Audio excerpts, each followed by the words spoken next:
Welcome to the Green Podcast. My name is Dylan Welch. I'm the CEO of green.org and Dylan Welch Media.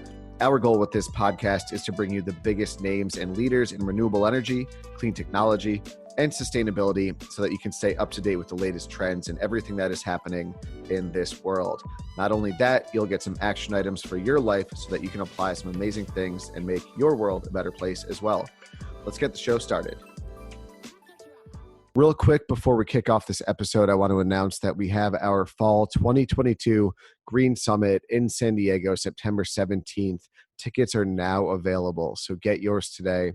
It's one day of different speakers in renewable energy, clean technology, sustainability, all leaders sharing their vision in TED Talk style presentations for what the world will look like with a more sustainable future. There's only 300 available seats for the event, and I know they're going quickly. There's already less than 300 by the recording of this. So go grab your ticket, green-summit.org, and let's kick off the episode. Thank you very much. Ellen was a speaker at the Green Summit last 6 months ago, absolutely crushed it. Ellen's a good friend of mine here in San Diego, doing amazing things, launching and has launched an awesome podcast as well. So Ellen, thank you for being here. Take over and do your thing. Awesome. Thanks so much, Dylan. Oh my God, what an incredible story. And that's so funny that your friend is like, I want to be a comm specialist for NOAA. Definitely, I'd be happy to talk with that person and share my story and help give as much advice as I can. So thank you so much, Dylan, for having me at your next Green Summit. I am so excited to be here and speak with all of you guys. As Dylan mentioned, my name is Ellen Spooner, and I am a marine biologist and science storyteller.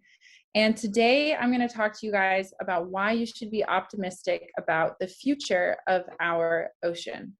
But first, we're going to do a little thought experiment. Let me just move this out of the way so you can see my screen a little bit better. There we go.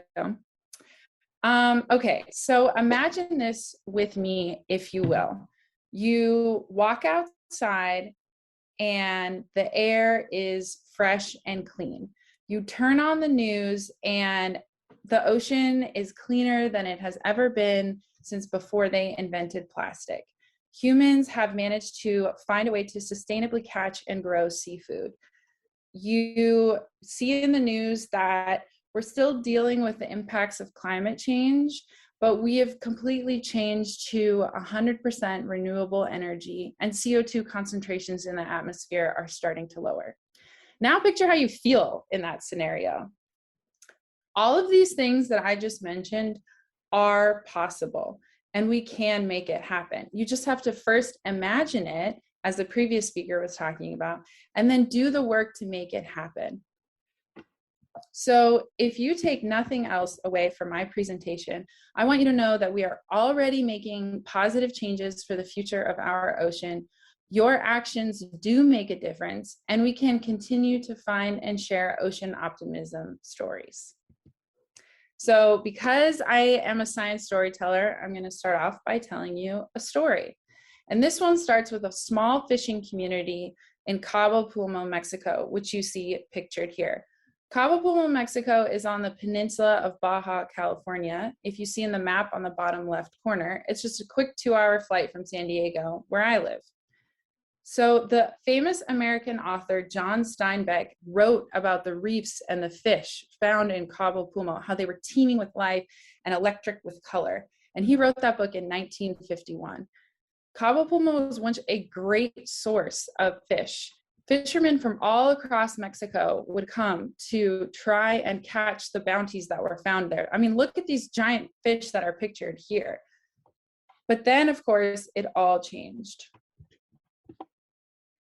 In the early 1990s, after decades of overfishing, the community had depleted the fish populations in the area. And this was, of course, devastating because they not only relied on fishing as a source of food, but also as a source of income. So their livelihoods, their jobs were also on the line. And fishermen would go out all day and come back with nothing. It was really dire situation. Now, this is not a news story. You hear the story often in the news of how we're depleting fish from the ocean and all the many issues that we're facing. But what you don't hear is this next part of the story. One fisherman named Mario Castro, which you see pictured here, decided to take the issue into his own hands and try and make a difference. His idea was, what if we stop fishing in the area, but leave a tiny piece of it for us to continue to fish so we can sustain ourselves for food? Maybe the fish will bounce back.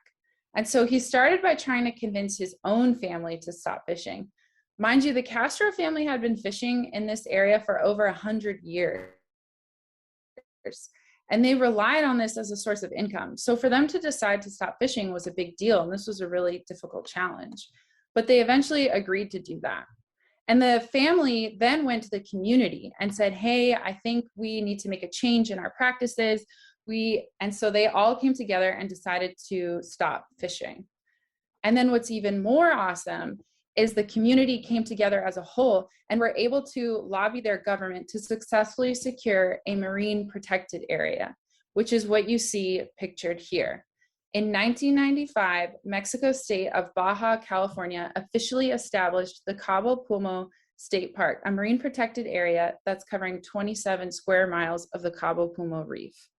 I just want to take a second to acknowledge that this marine protected area would not be here if it weren't for the efforts of this one fisherman who had this idea and was able to bring the community together to make a difference. And so when you take action, it does make a difference. So the question now was, how are these local communities going to make an income? They stopped fishing, so they're not having that anymore. And would the fish actually come back after protecting this area? Well, Castro had an idea for that as well. He decided to turn Cabo Pulmo into a scuba diving destination. Now, this would be really difficult because not many people outside of the fishing community knew about Cabo Pulmo. And a lot of the community there were fishermen. They weren't trained scuba divers. So what he decided to do was go to a nearby town, Cabo San Lucas, where he learned how to scuba dive and eventually got his dive master's license. And then he went back to his community, trained his family and the community how to become dive masters. In 1990, they opened their very first dive shop, which you can see pictured here, and have been very successful since then. After only 20 years of protection, the ocean there has returned to becoming a thriving marine community, like you see pictured here. The scuba diver in this image is Octavio Alberto. He's a marine biologist who studied Cabo Pulmo for many years and was among the team of scientists who worked with the government to set up this no fishing zone. And he actually is a researcher here at Scripps Institution of Oceanography as well. So this marine protected area was a huge success. Every group of fish had returned to Cabo Pulmo, from the predatory sharks to sea turtles and many, many other species. Reef fish had come here for refuge. Even community members said they were seeing species that they had never seen before. And mind you, 20 years in terms of geological time is actually a very short period of time for such a bountiful rebound in the species. So by all measures, this protected area has become a success. And it was also a success for the community because Castro's family now has 2 snorkel and dive tour companies and their business is booming. Of course, the pandemic affected everybody, but in terms of the marine community that's thriving there, the tourism industry has been so successful that the community decided not to go back to fishing and become solely a scuba diving destination. And the park has become so successful that in 2005, it was named a UNESCO World Heritage Site. And then in 2008, it became a Ramsar International Wetlands Site. I know I definitely want to plan a trip to check out this amazing spot. And I share this story with you because it's an excellent example of how I mentioned earlier, one individual imagined a future that could be better and different. He took the action to bring the community together and they made positive change. And that's what I call ocean optimism. And this is another picture of the thriving diving community that happens in Cabo Pulmo. You can see whale sharks, which are like amazing. I dove with them in the Philippines. They're huge and awesome. And it's just really cool to see that this marine community has really come back. And my story into marine biology actually also began in Mexico. When I was a little girl, my dad took me out kayaking and we saw a pod of dolphins off in the distance. And I'll never forget this moment. We were paddling, trying to get closer to them, and they kept swimming away. And eventually we were like, all right, we'll just watch from here. And right as I went to set my paddle down on my kayak, a dolphin swam right underneath. And 10-year-old Ellen was like, oh my God, this is so cool. I want to do this for the rest of my life.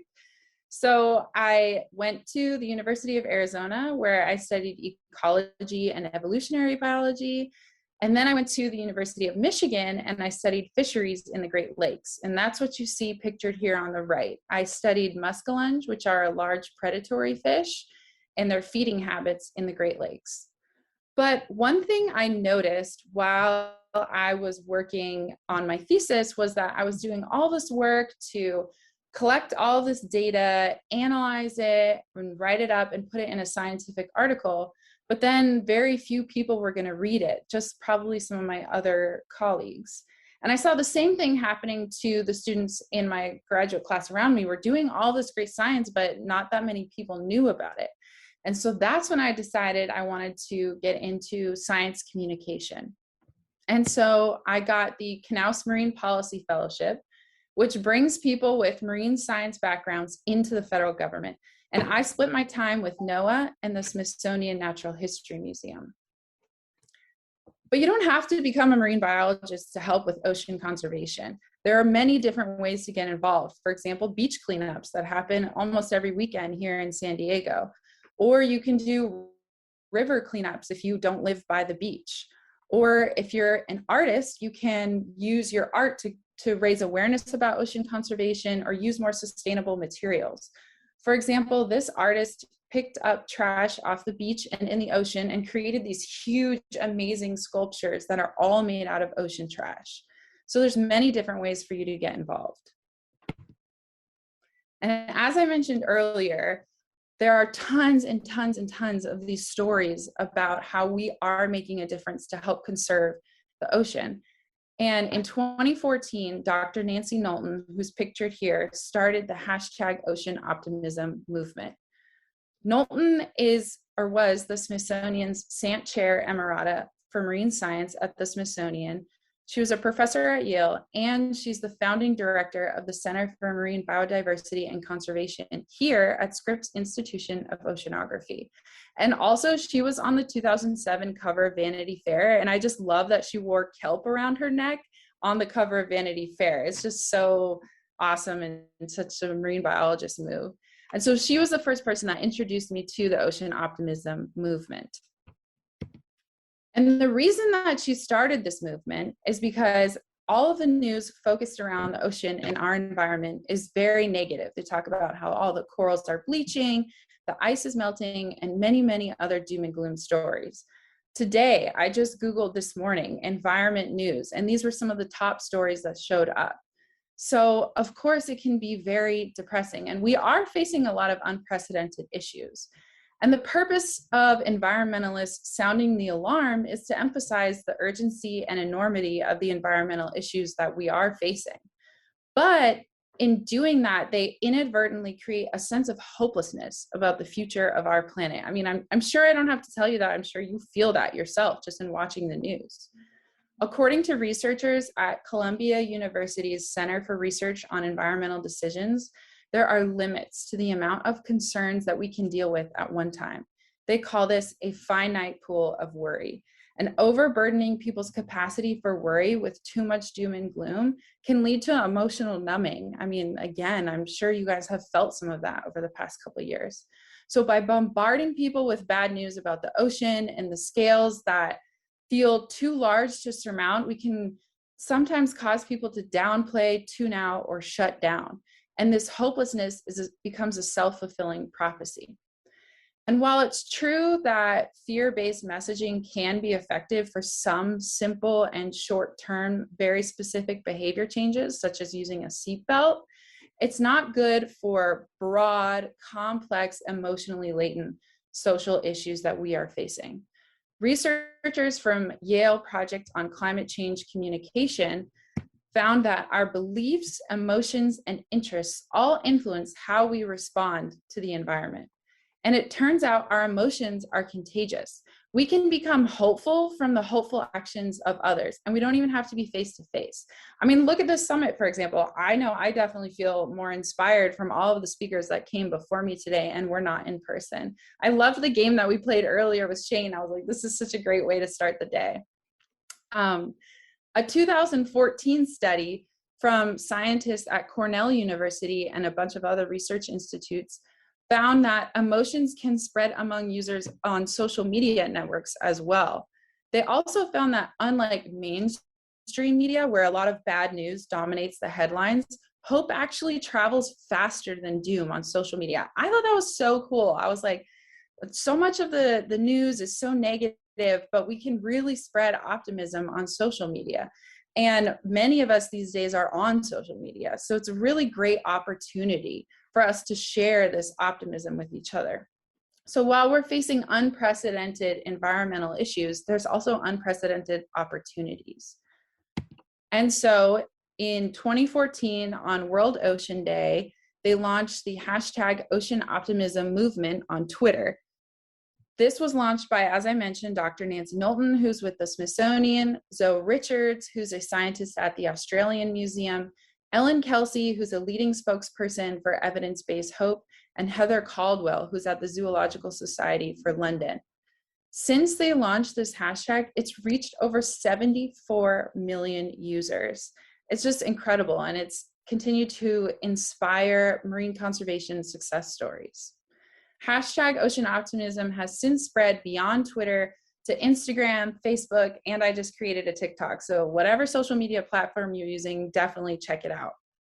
You can find such incredible stories.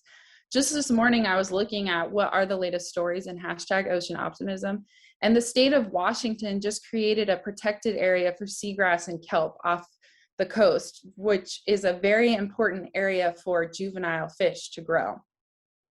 And the Ocean Optimism movement also grew to become Earth Optimism.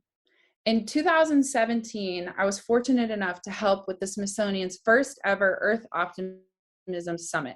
This summit brought together thought leaders, practitioners, pioneering scientists, and a bunch of other people, all with the goal to discuss solutions instead of the problems in conservation, and focus on what are we doing, what have we found to be successful, what works, and how can we scale that.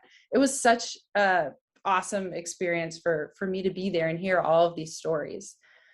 And the 2020 Earth Optimism Summit continued even in the virtual world. They had over 55,000 devices tune in from over 170 countries. The hashtag Earth Optimism has reached over 1 billion people. Like, just people are dying for optimism, and it's just so great and cool for me to see how widely it's getting spread. And so after I was inspired by all of this optimism, I decided I wanted to come back to NOAA so that I could more directly see the impacts of my work. If you're unfamiliar with NOAA, I often describe it as NASA, but for the ocean. If you go whale watching, or if you eat seafood, or if you check the weather, you can thank NOAA. NOAA touches pretty much every American's life in one way or another. They're responsible for managing ocean animals that are protected under the Threatened and Endangered Species Act. They manage fisheries in federal waters. They collect weather data, and much, much, much, much more. So one of the projects that I'm currently working on at NOAA is an effort to reduce the number of whales that are entangled in fishing gear. And that's what you see pictured here. So what a common fishing practice is for fishermen to set traps or cages at the bottom of the ocean, attached to rope, attached to a buoy, so that the fishermen can come back and find those traps. But the issue is sometimes whales don't see those ropes because, I mean, look, they're the same color as the ocean. I could understand it, giant mammals swimming through, it's very difficult. And it can get wrapped. Sometimes it can, oh, can you still hear me? Sorry, I just Yes, got a we bunch can. of, You're good. Okay, cool. So sometimes the whales get so entangled in the fishing gear that it weighs them down so much that they're unable to come to the surface and breathe, and can sometimes be fatal. And between 2014 and 2019, NOAA Fisheries confirmed 163 large whale entanglements. And that was a huge spike from before. Just for comparison, only 64 whales were entangled in the same region. And this is off the coast of California, Washington, and Oregon specifically. They only confirmed 64 whale entanglements the previous 5 years. Humpback whales are the most common species that are found to be entangled, but they've also found gray, blue, fin, and minke whales to get entangled as well. And as I mentioned earlier, NOAA is responsible for protecting them. So in an effort to try and address this issue, NOAA scientists started working with fishermen and state managers to come up with a solution. So back in 2016, when a NOAA scientist was reviewing the California Current Ecosystem Status Report, which is a report that's put out every year by NOAA describing the state of how the West Coast marine ecosystem is doing, he realized that those years there were certain ocean conditions that increased the likelihood of whale entanglements that they had not seen before. There was an increase in sea surface temperature. The prey of the whales had shifted their distributions where they previously are, and a bunch of other activities. And so all of this led to whales coming in closer contact with fishing gear, and that's what led to the increase in whale entanglements. So what we have done now is created an online tool where fishermen can access the latest data on ocean conditions and marine life in the hopes of reducing the number of whales that will get entangled. One fisherman that I interviewed, and I'll never forget what he said. He said, fishermen are your true conservationists. He's like, I hope that everyone knows that fishermen care about the ocean. We are out there making our living in unbelievably harsh conditions, and we don't want to have any negative impact on the ocean. It just shows you that they really do care, and we do need to work together to be successful in our efforts. And so that's just one example of how we are creating solutions for the problems that we're seeing in the ocean. Another example is, since NOAA was established, we have rebuilt 47 stocks or populations of fish and have built sustainable fisheries. Here are some statistics of the fisheries that we've rebuilt. So just like Mario Castro in Mexico, fishermen in America are also making sacrifices as well. For example, they're switching the gear that they use, like with the whale entanglement story. Fishermen would traditionally use a rope that was just one rope, and they would use it at all different depths. But they realized that it was a lot of the slack in the rope that caused the whales to get more entangled. And so now fishermen bring out different lengths of rope depending on the different depths that they're fishing in. So there's less slack in the rope, and the whales are less likely to get entangled. So we really are making changes and efforts to have more sustainable fisheries. And just this past Monday, as Dylan mentioned, I launched the Ocean Optimism podcast to continue sharing more of these stories. These past 2 years with the pandemic have been really difficult for the world, and I think we're all in search of stories that we can hold on to for hope and inspire us to take action. So you can find this podcast where I interview scientists, leaders, and activists on Spotify, ocean.org, green.org, or many of the podcast streaming services. And so I hope that you remember, we are making positive changes for the future of our ocean. Your actions do make a difference. And I hope that you continue to find and share ocean optimism stories on social media or wherever you may get your information. And so with that, I want to give a huge, huge thank you to Dylan and everybody at green.org for putting together this summit and continuing to inspire people to take action. You can find Ocean Optimism on Twitter, Instagram, and I made a TikTok. Look for hashtag Ocean Optimism and get involved. So with that, I'll say thank you. Awesome. Thank you, Ellen. Appreciate it. I think for me personally, like one of my biggest pet peeves is when you're in some sort of work environment and you just have someone that's always like, here's the problem, and they never present a solution. It's like, it's easy to point out the problems. It's a lot harder to come up with a solution and go out and make it happen. So I like how you're really focused on doing that. Really appreciate that. Real quick, we had a couple questions in the chat, so I just want to make sure we hit those. Yeah. Someone asked, when is the next Earth Optimism Summit? Do you know the answer for that? Yeah, they usually happen around Earth Day, which is in April, late April. I don't have the exact date off the top of my head, but they are doing it again. I believe it's going to be virtual. So just Google Earth Optimism, and there's a whole website that can tell you when the next summit is happening. Sweet. And Dag asked, how many entangles do they miss? That's a good question. And the fact that we miss it would, I guess, assume that we don't know. Like, we are unsure of how many entanglements happen that weren't recorded or confirmed. But we do communicate often with fishermen, and they know when their equipment is gone. And so they often will tell us, like, this year we saw way more than we did before, or this year is pretty good, or, because they're losing their equipment. Like, that's expensive pieces of equipment, part of their business. So usually we have a good sense of how the year was overall, but we're not sure exactly how many we miss. Awesome. And we've got a couple more minutes. So real quick, you told me you want to start this podcast probably close to like a year ago. So it's really exciting to actually see it all come to fruition. What's been kind of like the highlight so far? What were some of the challenges you've faced since you've been working on it?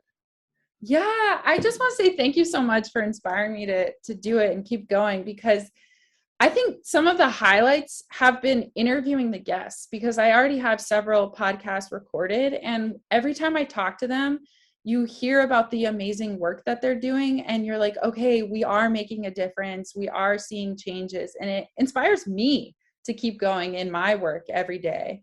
And then I think some of the challenges are just, keep pushing through despite whatever may come up in your life. Like, you're like, oh, I don't have enough time, or I don't feel like doing it. But when you actually do the work and make it happen, it's just so rewarding. You're like, oh, it's so great. So I think just staying dedicated and motivated, like the previous speaker was talking about.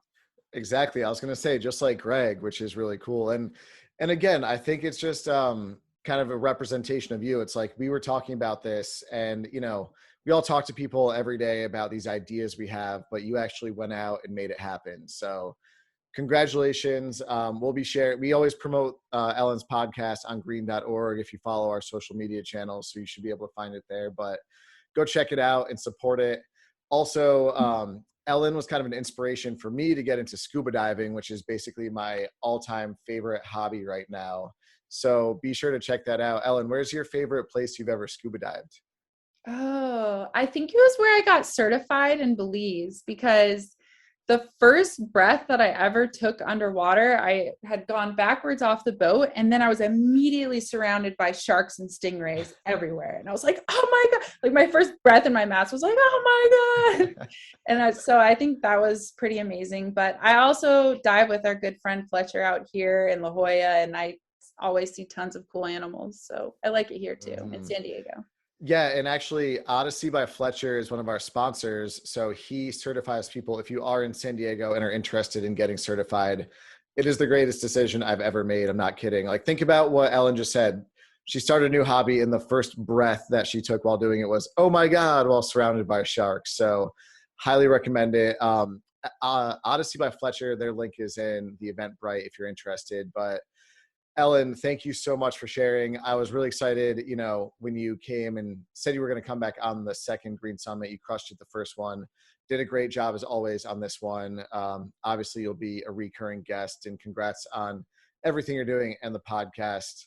Thank you again for being a part of the Green Summit. Yeah, thank you so much, Dylan. I really appreciate it. And to all the viewers, we'll link everything that Ellen talked about in a follow-up email. So if you want to connect with Ellen, we'll make sure you get all that. We are going to keep it moving with our next guest of the day. Want to thank Ellen one more time. Thank you so much for tuning into the episode. My name is Dylan Welch. Appreciate it. As always, stay up to date with the latest information on green.org and dylanwelch.com. Dylan Welch Media is a full-service media and communications agency dedicated to promoting, marketing, and helping businesses in clean tech, renewable energy, and sustainability grow, get more clients, get more customers, get in front of their ideal clientele. If you have any more questions, feel free to reach out. If you're interested in joining the Green Summit, go to www.green-summit.org. Reserve your ticket today. There's very few spots left, so make sure you get on that ASAP. Thank you and have a great rest of your day.